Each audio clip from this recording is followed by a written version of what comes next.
Hello sa inyong lahat! Marami kasi ako nabasa na comment kung available pa yung job hiring na nakapost dito sa YouTube channel ko. Sa ngayon, lahat ng job hiring or job offer na nakapost sa channel ko na ito ay hindi available. Stop hiring muna sila dahil sa maraming problema na pinagdadaanan sa ngayon. Sobrang higpit ngayon papunta ng Europe. Yung mga naunang aplikante ay hindi pa nakakaalis. Gusto ko din humingi ng sorry sa mga nag-apply na hanggang ngayon ay hindi pa nakakaalis. Nagtiwala sila at naniwala na within a year ay makakaalis sila. Pero unfortunately, hanggang ngayon ay wala pang good news sa kanilang application.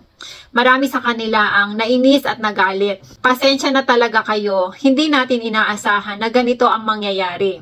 Hindi ko rin alam kung ano ang isasagot ko sa inyong pag-follow up sa akin sa inyong application.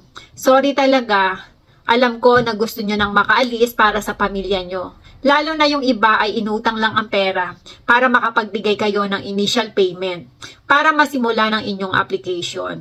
Nawa ngayong 2025 na darating ay magkaroon ng good news ang inyong mga application. Nawa wag na masyadong maghigpit ang Europe para marami sa inyo ang makaalis na. Naniniwala naman ako na hindi naman kayo iiwanan sa ere ni na Madam.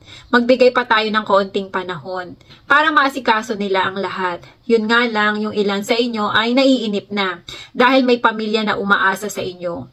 Hindi ko talaga alam kung ano ang may i-advise ko sa inyo. Pasensya na talaga sa mga tao na nagtiwala at nag-apply kay na Madam na hanggang ngayon ay hindi pa rin napapaalis. Inuulit ko, lahat ng nakapost na job hiring ay stop hiring muna sa ngayon. Abangan natin ang mga susunod na balita ngayong 2025. Pero advice ko sa lahat na maghanap na lang kayo ng ibang legit na maa-applyan kasi aantayin ko muna na mapaalis nila ang lahat ng naunang nag-apply bago ako mag-post kung sakali na magkaroon sila ng panibagong job hiring. Kasi ayoko na baka matulad ulit sa mga naunang nag-apply, sa mga kababayan natin na umaasa at nagbabaka sakali na makapunta ng Europe. Wag sana kayong mawawalan ng pag-asa. Dasal lang talaga ang best na makakatulong sa inyo, na i-guide kayo ng mga dapat nyong gawin. May awa naman ng Diyos. Ibibigay niya ito sa inyo sa tamang panahon at kung ano ang makakabuti para sa inyo. Advance Happy New Year sa inyong lahat. Nawa makaalis kayong lahat ngayong 2025.